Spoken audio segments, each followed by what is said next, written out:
Dear dear students, good morning. कक्षा 12th, subject है आपका हिस्ट्री। सब्जेक्ट क्या है आपका?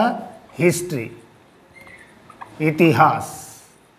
देखिए बेटा, कल मैंने आपको त्रिऋण यानी ऋणों पर आपका टॉपिक छोटा था।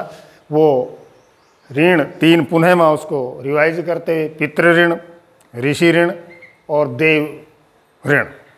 तो पितृ ऋण संतान वगैरह उत्पत्ति करके पितृ ऋण से आप उन्मुक्त हो सकते हैं।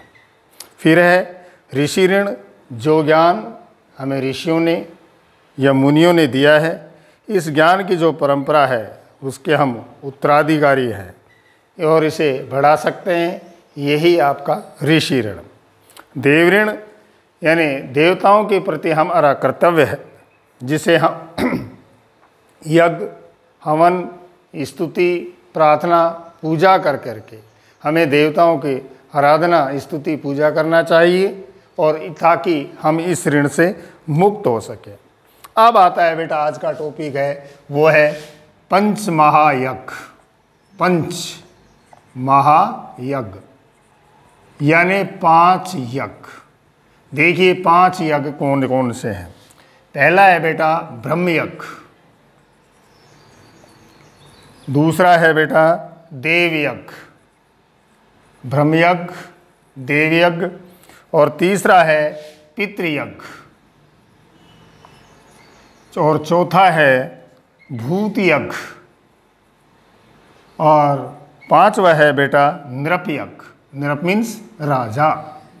ये यज्ञ 5 होते हैं जो निम्न हैं: ब्रह्म यज्ञ, देव यज्ञ, पितृयज्ञ, भूत यज्ञ और नृप यज्ञ।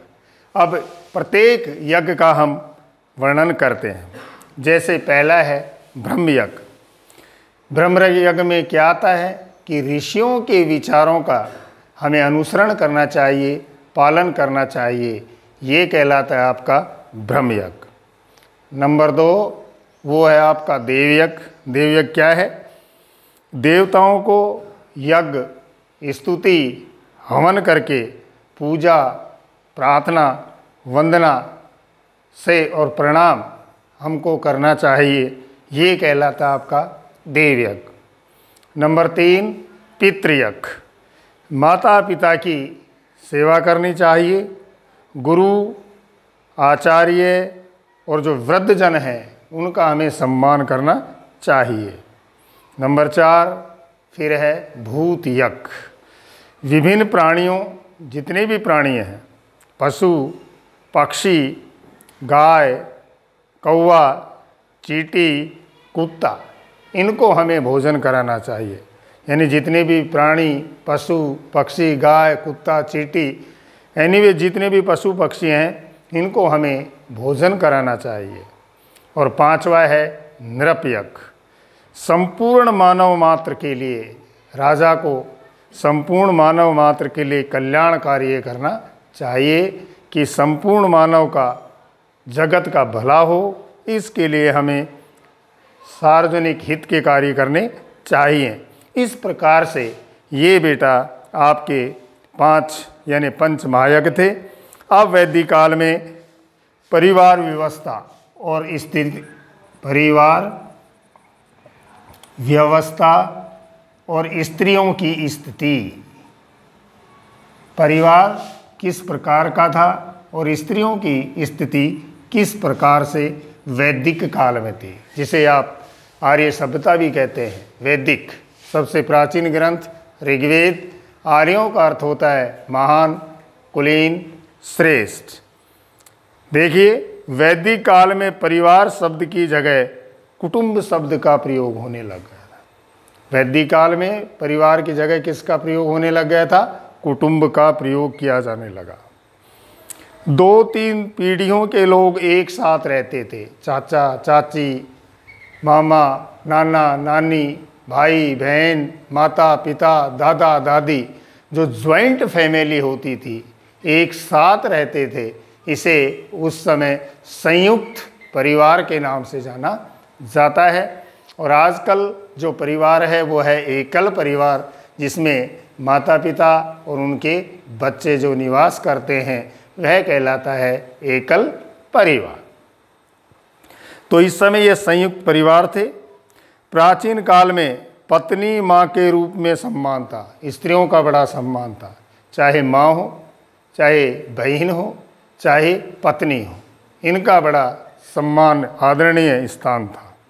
और संस्कृत में एक श्लोक भी है, यत्र नार्यस्तु पूज्यन्ते रमन्ते तत्र देवता। यत्र नार्यस्तु पूज्यन्ते रमन्ते तत्र देवता, अर्थात जिसका हिंदी अर्थ होता है जहाँ नारियों की पूजा होती है वहाँ पर देवता निवास करते हैं। और उस समय की जो विदुषी कुछ महिलाएं थी, देखना बेटा 1 नंबर में क्वेश्चन पूछ सकता है, वैदिक कालीन 3 या 4 वैदिक कालीन या आर्यकालीन सभ्यता के 3 या 4 विदुषियों के नाम लिखिए। वो नाम है बेटा, मैं आपको बता रहा हूँ, घोषा, लोपामुद्रा, घोषा, लोपामुद्रा, विश्वारा,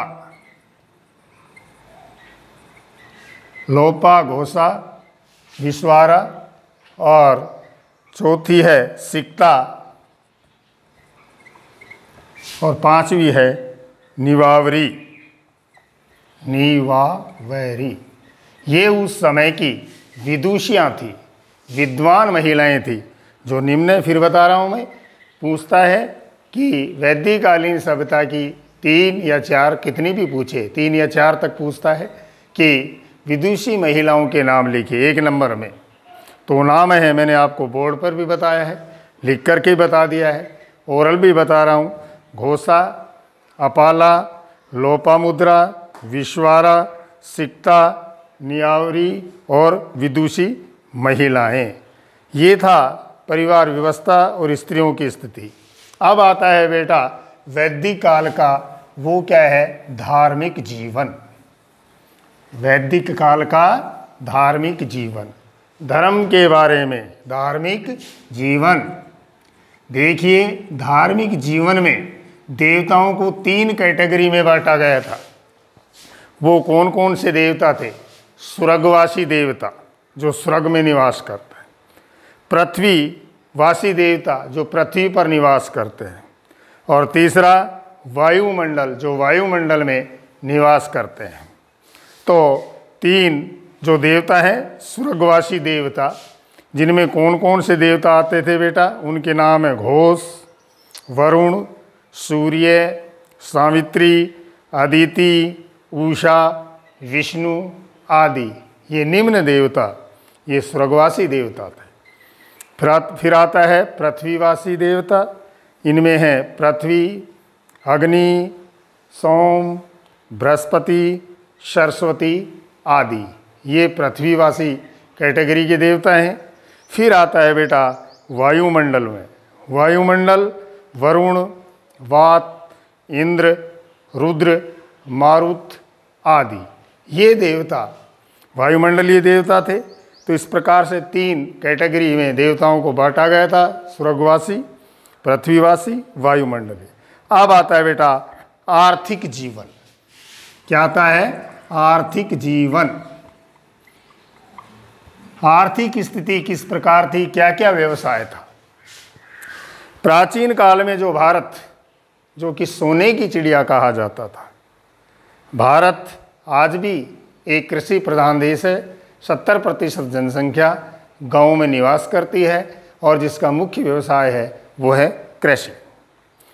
कृषि के साथ साथ पशुपालन की भी व्यवस्था थी। देखिए ये क्वेश्चन बन गया, मिश्रित अर्थव्यवस्था किसे कहते हैं?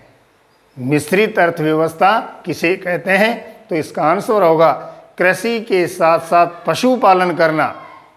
कृषि के साथ साथ जिस अर्थव्यवस्था में पशुपालन किया जाता है उसे मिश्रित अर्थव्यवस्था कहते हैं। और भारत की अर्थव्यवस्था कैसी है बेटा? मिश्रित अर्थव्यवस्था है।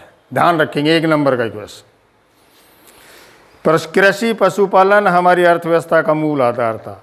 गाय को अगन्या कहा जाता था, गाय की माँ की तरह। गाय जैसे माँ अपने बच्चों का भरण पोषण पालन पोषण करती, उसी प्रकार गाय भी विश्व में का पालन करने वाली है। कुल्याओं, कुल्याओं का मतलब होता है नहर। ध्यान रखें, कुल्या क्या किसे कहते हैं, कुल्याओं का अर्थ क्या होता है, नहर। कुल्याओं नहरों का वर्णन है। और इस समय जो व्यवसायी संघ थे वो श्रेष्ठी या उनको गण कहा जाता था। दो प्रकार की हमारे यहाँ कृषि हुआ करती थी, वो थी वने और कृष्ट। वने जो वन में स्वयं वर्षा वगैरह में अपने आप स्वयं पैदा होती थी वो वने कहलाती थी। कृष्ट जो कृषि कार्य और परिश्रम करके, जो कृषि कार्य और परिश्रम करके जो खेती की जाती थी वह कहलाती थी आपकी कृष्ट कार्य। आज के लिए इतना ही, कल पुनः मिलेंगे। धन्यवाद।